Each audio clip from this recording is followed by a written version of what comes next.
Confident, the boy begins to invoke a golden AO while stating that he was always 100% sure of himself. He uses the spell Magical Fortification. A golden aura begins to cover the chains that imprisoned Lich, staying his enemy in agony. The boy says that a scoundrel like him without any merit is easy to strike down. Finally, he comments that L should feel the blessing of God flowing through his entire body. The young man thrusts his hand through the skeleton's ribs and uses a divine blessing ability. Once again, a strong light begins to radiate through the dark mage's entire body and pierce even through his skull. That light expands throughout the area, momentarily blinding everyone present. As the dust settles, Jared observes the skeleton. Then the boy asks Delk to give up, as the Demon King won't appear anytime soon. The dark mage replies that you will decide when to give up, as a terrible future awaits Jared.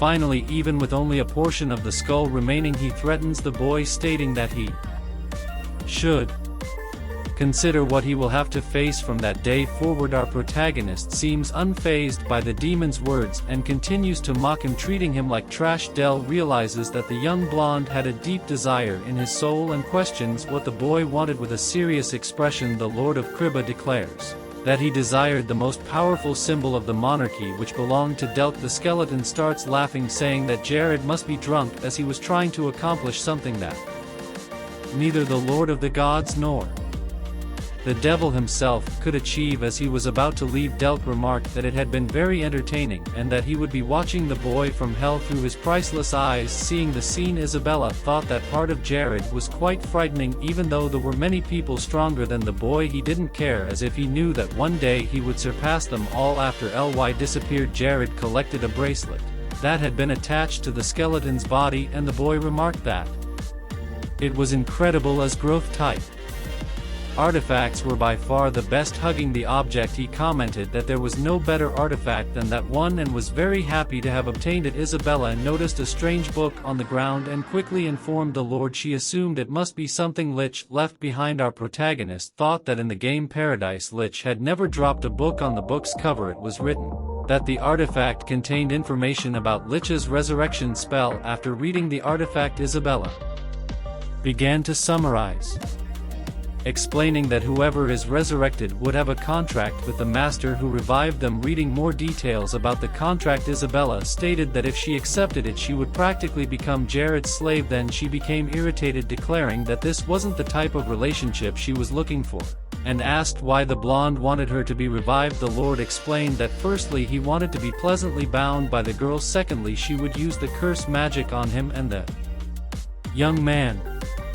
would defend himself as best he could. As she listened, Isabella misunderstood his intention. Finally, Jared confirmed that thirdly, they would repeat the process, enhancing his resistance and magical tolerance. At the same time, Isabella then realized what it was about. She looked at our protagonist with disdain and contempt, which irritated him. The young woman asked if that was all, and Jared requested that she think fondly about the other uses that could benefit both of them. Sing the demonist agreed, as she was growing tired of her old boring routine and wanted to return to being human. He quickly began walking, saying that the resurrection changer was nearby, but the young woman hesitated, not feeling ready yet. After some time, for some reason, the Lord of Kriba was extremely out of breath, carrying a beautiful woman on his back. He asked why he had to carry Isabella, and the young woman explained that she wasn't comfortable with that body, and also asked to be called Bella from now on. The Lord stated that he thought she had set corpses around them, and our protagonist commented that the place was full of traps. In a flashback before the resurrection of the evil spirit, the body Isabella was using was preserved in a capsule, and both she and Jared wondered what had happened to the young woman. The demon has commented that she hoped the girl wouldn't become an evil spirit, as living as an evil spirit was difficult even without senses. One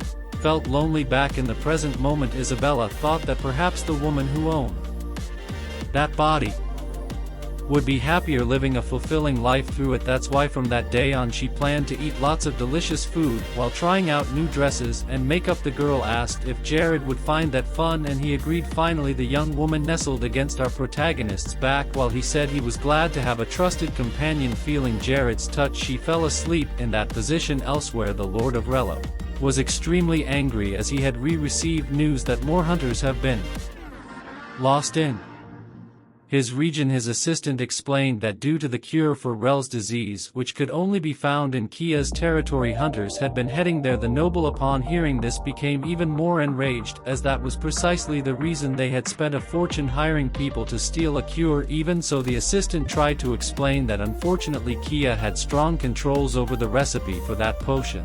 Upon hearing this, the chief of the region becomes completely enraged and questions how his soldier could say such a thing, as he was hired to acquire the cure. Afterward, the man throws several books at his subordinate, ordering him to leave. Irritated, he thinks that Jared must be feeling like a know-it-all, but he doesn't yet know the true evil of this world. Batman, furious and thinking about what he's going to do, declares that the two can play that game sitting on his throne. The Lord of Mura was planning something. He asks his subordinate how many men they could send against the enemy if he declared war.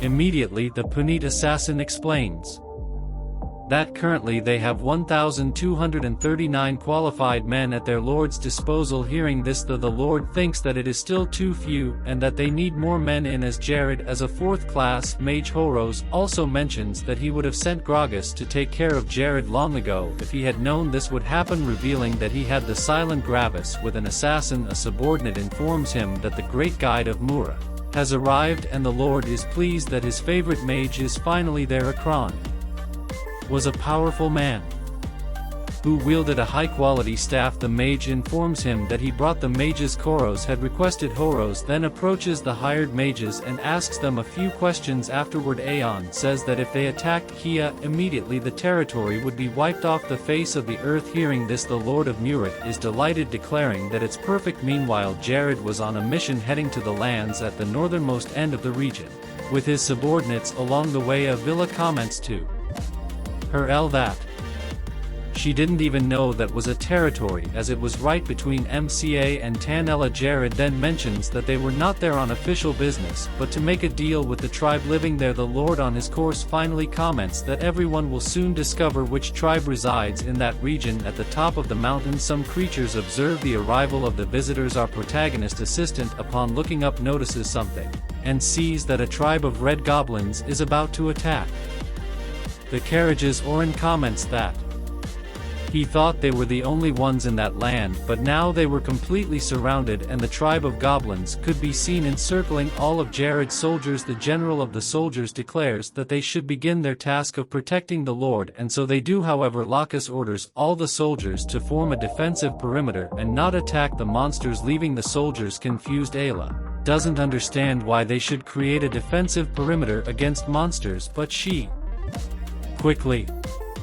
realizes something. Amid the small goblins, a long-limbed creature appears and welcomes the humans. The leader of the red goblins introduces himself as EBA. Hearing this, Oren thinks that this was a goblin speaking the Nasu dialect, which was impressive. Jared introduces himself to IBA, and the goblin asks why the young man had called for that meeting. The Lord of Kriba comments that they wish to establish diplomatic relations for the acquisition of gold. EA asks if Jared had what they needed, and the blonde orders his soldiers to bring it forth. The villa, upon seeing a mountain of precious stones, thinks that it didn't make any sense. It is revealed that they were Necm stones, and Jared asks if it was enough to satisfy the goblins' needs. Meanwhile, Avila and another subordinate think that those stones are usually found in the Nightmare Forest and are worth absolutely nothing. Lays in his thoughts confirms that Nightmare stones are beautiful gems typically captured by monster hunters in the Nightmare Forest. Aona pauses for a moment and analyzes the precious stones. The goblin chief, seeming irritated, says that no human had ever bothered to talk to the goblins before, but at their first meeting Jared had brought this. However, the monster reveals that he was extremely pleased and declares that the Lord of Kryat did well. He comments that Jared had traveled for a long time just to deliver those precious stones, and for that he thanks the Lord. After that, the goblin signs a contract and states that with this they have become brothers of the North. The Lord comments that he hopes the relationship between him and the goblins will become even stronger, and the Goblin King expresses that he feels the same way. Bena orders his minions to bring iron and gold, and the small goblins promptly obey. The small red goblins bring several sacks, and when they place them on the ground it is revealed that they are filled with iron and gold. While all the humans are shocked by the sight of those minerals, the only thing the goblins do is admire the nightmare stones. A man working for Jared thought that the goblins had an absurd amount of minerals and that it would be even better to claim their land. The Goblin King warned that they couldn't send their new brothers off without a celebration, so they would throw a feast. For some reason the monster said there was no longer a need for protection and the creatures could step out of formation. At the top of the mountains a group of hidden elves revealed themselves after EBA allowed them to step down. The man who had previously plotted against the goblins was known to be intelligent and a wise leader with many connections to other tribes. The old man thought that if they blindly attacked the red goblins their bodies would disappear, never to be found again. During a celebration several races could be seen gathered around a bonfire. Ayla approached Jared and commented on how amazing it was that goblins treated nightmare stones the way humans treated gold, and she asked how her lord knew about that. At that moment all the mixed races were drinking and having fun together in peace. The dark were even arm wrestling with the humans during the celebration. Jared called for laces and the man approached him. The Lord asked what the current state of the army and blacksmiths was, and lack is explained that due to lack of materials to forge new weapons they were focusing on improving the existing ones. Our protagonist stated that now that they had obtained refined iron from the red goblins they should focus on mass-producing weapons. Lack has acknowledged the order and said he would inform the blacksmiths. The boy also added that they should use part of the gold obtained from the red goblins to further invest in the army, and Lack is be in charge of recruitment. Ian Iba, who was listening, asked if the boy was planning to declare war on Mura. The goblin said there was no other reason for such a sudden and large-scale deal except for war. He remarked that Jared was clever, as MCO was a nest full of corrupt and criminal individuals who would soon spread their influence to Kia. Jared apologized in case Abel was offended by the reason for the agreement, but the goblin responded it wasn't an issue. The goblin chief commented that in any case the amount of iron and gold was nothing to them, and he also hated Horos, so he was rooting for Kia. Ian raised a cup and toasted to his new brother Jared and to the glory of Kriba. All the races joined in the toast, and even Jared, who was a bit embarrassed, raised his glass with the tribe. However, suddenly his expression changed completely and an intense hatred took over the boy's body. On March 14, 1414, Jared's mansion was in view. Jared explained that it had been 4 weeks since Isabella's resurrection and that to admit her into the house the Lord had to make up a life for Hayes. It goes without saying that Isabella quickly adapted to life in the mansion, and daily she helped Jared increase his magical defense levels with her powers. Thanks to her, our protagonist gained 34 points in magical defense. After their daily training, Isabella received some chocolates from Jared and questioned what they were. Intrigued, the woman asked if the boy was trying to make her gain weight. Embarrassed, the boy explained that he gave them to her as a gift, as this was the day when a man gives sweets to a woman. Isabel was confused as it wasn't a special day, and the boy explained that it was a celebration from the eastern continent. He informed her that a month ago on February 14th women give chocolates to men, and the celebration on March 14th is the opposite. The girl asked if he was in love, but the Lord cut her off, stating that he gave sweets to all the women in the mansion. Isabella became irritated, putting a chocolate in her mouth, and said that Jared used people to promote himself but still wasn't willing to give his heart to her. The woman tried to kiss our protagonist, saying that their lives were intertwined through the mind's eye, as their contract was eternally bound by a kiss. Immediately after, the boy forced her to swallow the chocolate and asked her to stop playing around. The Lord states that now that they have significantly increased their magical resistance levels, they will focus on doubling the strength of the curse as a form of revenge. Isabella teases that they will start with a love spell to enchant Jared. The young man tries to resist, but the girl isn't willing to take no for an answer, and after being enchanted, Jared manages to meet the minimum requirements to reach the 5th class. The narrator introduces us to the Stimulation Project, which aims to find the brilliant talents of the future and recruit them to K's side. There are several other reasons for Jared's growing investment in this project. Aside from acquiring talent for training, one of the main reasons is to receive the benefits granted by the priest's disciplinary system, which gives bonus rewards to the teacher based on the progress of Jared's students. By far the most talented student was Isabella, who always excelled. Lena was another talented individual who accepted the tasks given to her without question. The third and penultimate student was Mia, who viewed any form of training as a game and did it for fun. The tips and tricks that Jared had learned over the years were used to develop his students, offering no problem to his final plan. At least that's what Jerry believed. However, he had one student who was the worst, and because of her he ended up being ambushed. Hayes seemed questioning how a mere servant could call the Lord a teacher. She says she shouldn't treat him so informally, but she will do her best in training to become the greatest healer in the world. Jared thinks that unlike a cleric, a healer is predominantly focused and specialized in healing, and it is one of the highest classes with only 5 in Nasu. Our protagonist becomes frustrated with Hayes as the girl was basing all her values in life solely on being a servant, and she apologizes for it. In a meeting room, the blonde boy tells someone that he isn't making any progress with Hayes sipping tea. The young man states that to awaken as a healer the girl needs to strengthen her body and mind. Oren, who was with his lord, says that since birth Hayes have followed the path of a servant, so training her wouldn't be easy. Jared agrees, acknowledging that something was holding her back internally and unconsciously. The young woman was pessimistic about her situation. Concerned, the boy thinks he needs to guide her down the right path, but doesn't know how. The wise man has an idea and places his teacup on the table. He says that Jared has shown an innovative and versatile mind in the most challenging situations, which is why everyone Kia is grateful for what he has done. However, the boy doesn't need to do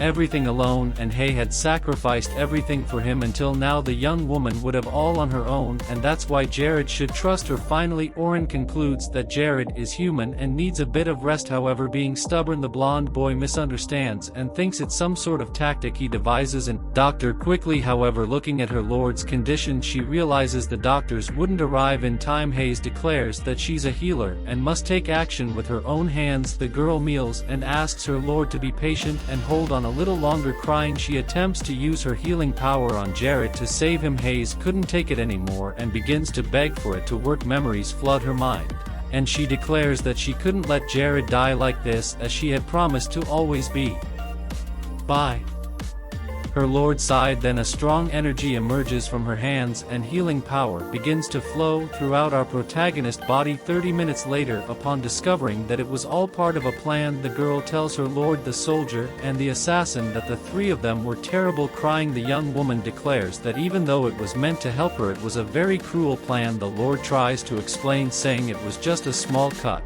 and that they used a bit of animal blood to exaggerate it. He then asks Hayes how she feels now that she has become a healer. Hayes completely loses it, saying that the feeling was terrible. She also scolds the other two who assisted Jared, stating that even though it was a direct order from the Lord, it was a ridiculous plan. Finally, the maid comments that she hated seeing Jared hurt and runs out of the room immediately. Oren remarks that this wasn't what he meant when he told Jared to trust Hayes, and he scolds the Lord for his actions in the territory of Mura. A man can be seen smoking as he declares that if they declare war on Kriba, it should be an easy victory. The man with black and white hair states that in reality all they need to do is kill Jared to avoid unnecessary blood, as war is expensive. He orders his subordinate to infiltrate the mansion and spy on the Lord of Kia, but if the opportunity arises, he is to kill him. The assassin manages to infiltrate the mansion, and we see the exact moment he witnesses Jared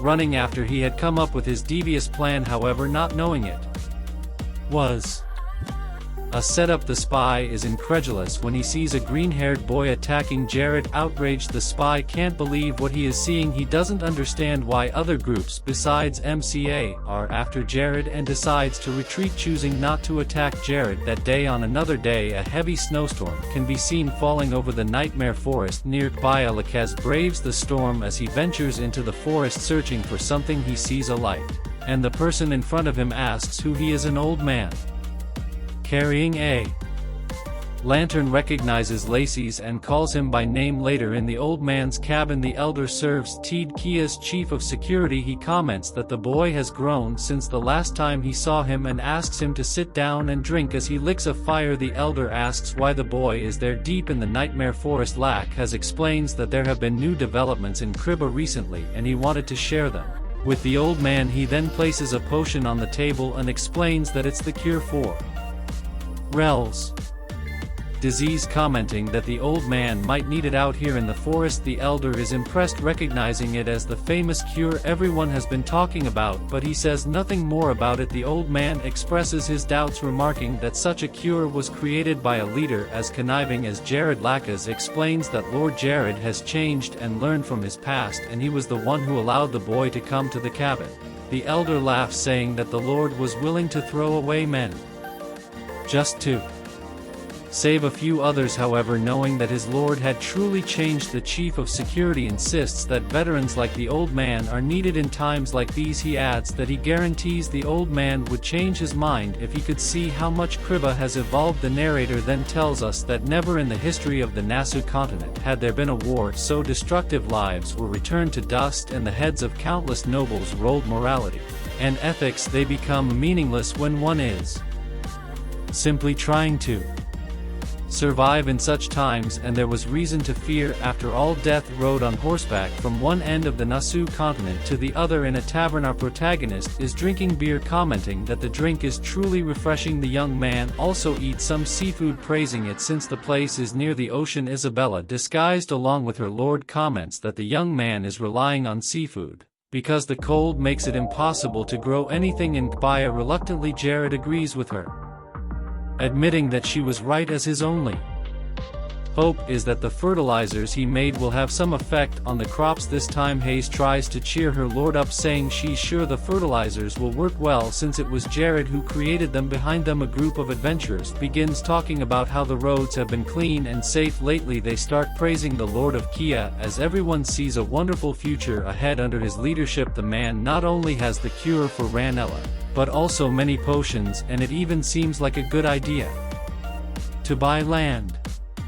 And Kia. The hunters continue to discuss moving the base of their guild to Kriba, and upon hearing this, both Isabella and Hayes smiled slightly. The former demon has commented that it was a good idea for them to infiltrate the tavern quietly, but Jared wasn't paying attention. His gaze was fixed on someone else. A rough woman slammed her beer mug on the table, exclaiming how incredible everything was. The red-haired woman called for another round from the bartender. Then she turned to her apprentice and asked if she wanted to drink too. Upon hearing her voice, our protagonist recognized the woman and muttered her name, Ella the Mad Warrior. He thought to himself that she was a warrior NPC famous for helping players during the first major crisis in Paradiso's history, but the only problem was that she'd be willing to join the Demon King's army if the pay was right. The young man also felt as though he recognized the woman next to Ella, and activated his mind's eye to be sure. He realized that the woman was CLO, the Queen of Silence, and wondered what she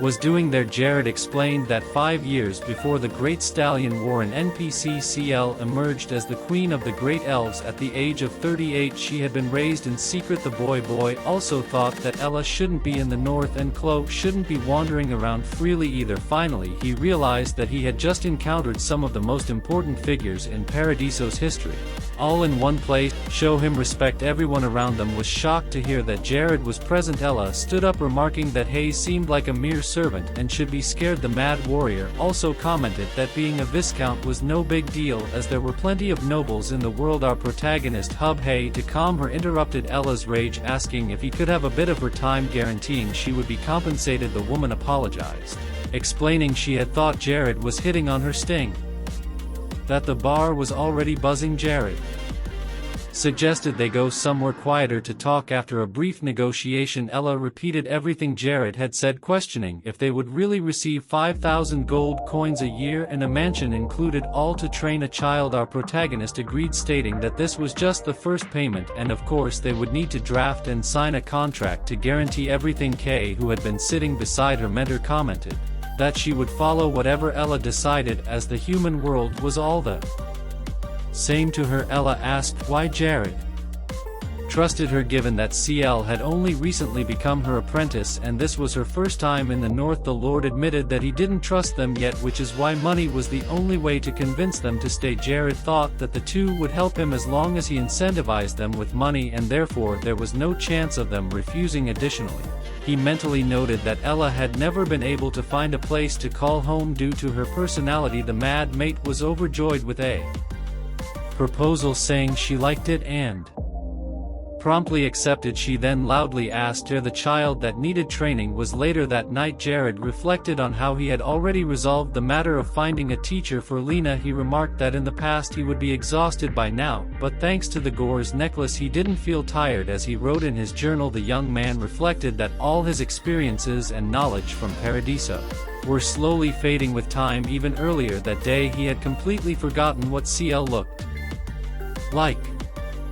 Additionally, it would be difficult to write in peace in that journal if the territory continued to grow at this rate, so the boy definitely wanted to leave a record behind in Korean, a language unknown to this world. Finally, he finishes writing down all the knowledge of the world in that book and closes it. The cover reads Paradiso. The chapter begins by showing the intensity of Lima's training, where she's tasked with carrying heavy wooden towers. Seeing the situation, Jared thinks that the training looks like hell and wonders if the girl will turn into a muscle-bound monster. Curious, the young man asks Ella why Chloe's working so hard without even breaking a sweat. Ella explains that the world is vast and that Lena isn't the only talented child out there. Ella also adds quite frankly that whoever taught Lena up until now was at best a terrible teacher. She remarks that she could probably kill that person in 5 seconds with one hand, and upon hearing this the blonde boy feels a bit sorry for Lax. Ella goes on to say that even without a decent teacher, Lena would still become strong thanks to her magical training equipment. The 4 elemental magics targeted and released by the installed equipment do an excellent job of training her ability to use a shield. Finally, the woman asks how Jared found the perfect training method for Lena, and the boy responds that it's just a common method from the eastern continent. He explains in his thoughts that with the system, proficiency decreases over time if the same training methods are used repeatedly. However, with 4 different elements, the system always recognizes it as a unique training method. In other words, it's a bug that bypasses anti-macro training methods. Looking at Ella, the boy thinks he was quite surprised as the woman understood Lena's condition without using the mind's eye, and considering the effectiveness of the training, he really had nothing to worry about in that area. Elsewhere, a few farmers are seen harvesting crops. Seeing Mr. Oren, the men are happy to see him. Ask what he needs. Oren informs them that he's there for a routine inspection and asks how the crops are doing. One of the farmers says there isn't much to report as everything has been peaceful since the pests started being exterminated. He adds that with that the pests migrated to Reno's territory. Another farmer comments that they are grateful to Mr. Oren and the Lord every day for allowing them to work in that field. Hearing this, the old man praises them for their hard work, leading the farmers. Flattered with that, the farmers begin singing great praises in Jared's name, and Kia enters a golden age. With the entire territory receiving a buff in the city, people continue to chant the name of the Lord of Kriba. Satisfied with Jared's governance during this period, Hayes was working hard in the village to organize imperial affairs, while Lena and Kay trained tirelessly in his mansion. Looking at the system, our protagonist realizes that another golden age has arrived, making him very happy. Meanwhile, Akum is on his way to Caribia, and the mage commented that he had heard a lot about the well-being of that territory lately. However, things wouldn't stay that way for long. At Jared's palace, the mage from Al-Arabi greeting the Lord, he introduced himself as a crew and explained that he was from the territory of MCA and had come to personally deliver a letter to Jared. Looking at the man, our protagonist received a mission to defeat a CRW, but the young man chose to ignore it for now. Jared acted politely, greeting the man and asking if his previous tribute had been to Horos. His satisfaction, Akund replied that yes, the Lord of Mura was very pleased, and that considering the history between the territories of MCA and Kia, Jared's decision was praiseworthy.